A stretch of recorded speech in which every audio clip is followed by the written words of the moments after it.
Well, Adrian, it's the best time of year. We have the NBA playoffs going on and the MLB. We are also less than 2 weeks away from the NFL draft, where the Colts look to finally fix many years of mediocrity at the quarterback position.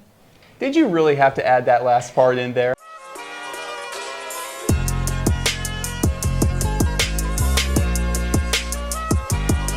Welcome back to the Will Levis Fan Club. We are your hosts, Rowan and Adrian. Evan and Aiden are taking a short break, but this week we got you covered. On this week's show, we give you a rundown of a wild week in Shamrocks baseball and other spring sports, and we will also be discussing the first games of the NBA playoffs. Catch the new episode this Thursday on April 20th. Now let's start with baseball. On Wednesday, they beat Cathedral 6-5 off of a walk-off two-run RBI from Tyler Gentry. Me and Evan Cummings were commentating that game, and this was our reaction. That ball's hit well. Gentry in the center field. It's gone.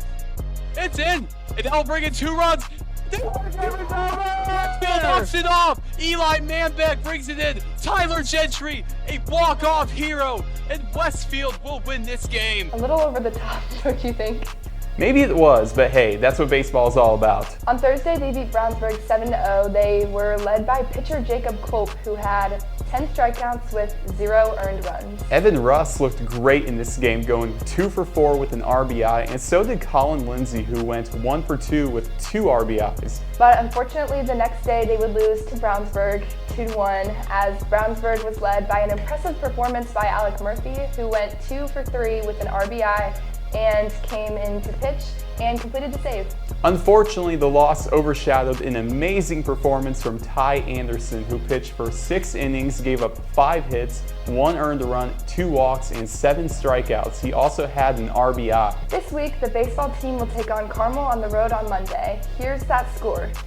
And Fishers at home on the 20th and away on the 21st. And then they will travel to Newcastle this Saturday. Now to softball. They're coming off an action-packed week, which included a 10-0 win against Brownsburg, a 19-12 loss to Greenfield Central, and a 4-3 win against Kankakee Valley. They also played Mishawaka the same day as the Kankakee Valley win, but they lost 11-8. They then had a bad non-conference loss to Lake Central 12-1. Maggie Rowe has been incredible this season with a .519 batting average and a .649 on base percentage. Ava Cainrath has been the one providing the power, though, with 6 home runs so far on the young season. The softball team will take on New Palestine at home on Monday. Here's the score to that game. Then they will travel to Fishers on Tuesday. Here's the score to that game.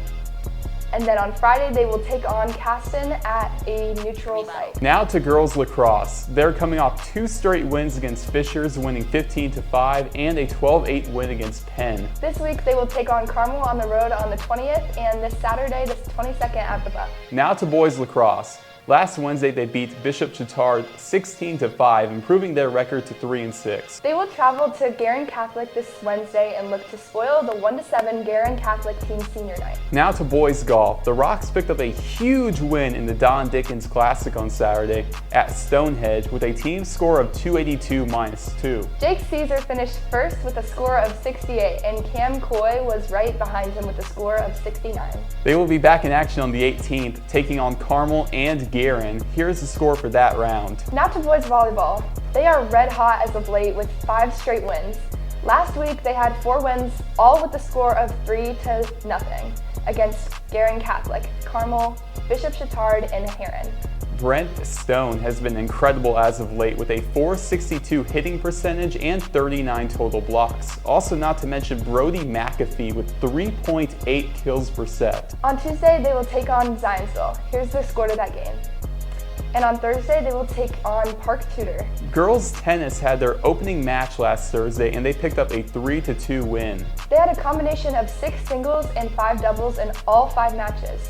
The girls will be back in action on the 18th, taking on HSC, and the 20th, taking on Zionsville, and the 21st, taking on South Bend. Now, Adrian, it's time for the best part of the show, where we talk about the NBA playoffs. On Saturday, the 76ers beat the Nets 121-101. Joel Embiid led the way, scoring 26 points, but James Harden had 23 points and 13 assists. Surely Embiid has to be the MVP, right? Well, no. What? There's a guy named Nikola Jokic who exists as well. and has been carrying the Nuggets all season with his playmaking in the post and overall being the best fundamental big man we've seen in a long time. Whatever, Rowan. You believe what you want to believe. The Kings and Warriors had an absolute thriller on Saturday as the Kings beat the Warriors 126-123, and that was the first time the Kings have won a playoff game since 2006 when they were led by Ron Artest. That's not only ejection, that's going to be... For reference, I was not even 1 year old yet the last time the Kings won a playoff game. I wasn't even born yet. That's absolutely wild. The Celtics beat the Hawks 112-99. The Celtics were led by 3 20-point performances from Jason Tatum, Jaylen Brown, and Derek White. The Knicks beat the Cavs 101-97, and they were led by Villanova legend Jalen Brunson, who had 27 points. The Lakers pulled off an upset win against the Grizzlies 128-112. LeBron James, Anthony Davis, Austin Reeves, and Rui Hachimura all had 20 or more points. This series is honestly going to be a lot closer than what people think. The Heat knocked off the Bucks 130-117, but it is worth noting that Giannis Antetokounmpo left the game early with an injury. Jimmy Butler went off though with 35 points and 11 assists. The Suns and the Clippers game was a thriller as expected, with the Clippers winning 115-110. Kawhi Leonard led the way for the Clippers with 38 points, and he proved why he's still a top 5 player in the league. Also keep in mind, these are just game ones. We still have plenty of basketball to be played in these series. Well, it looks like that will do it for this episode. Stay humble and go Rocks.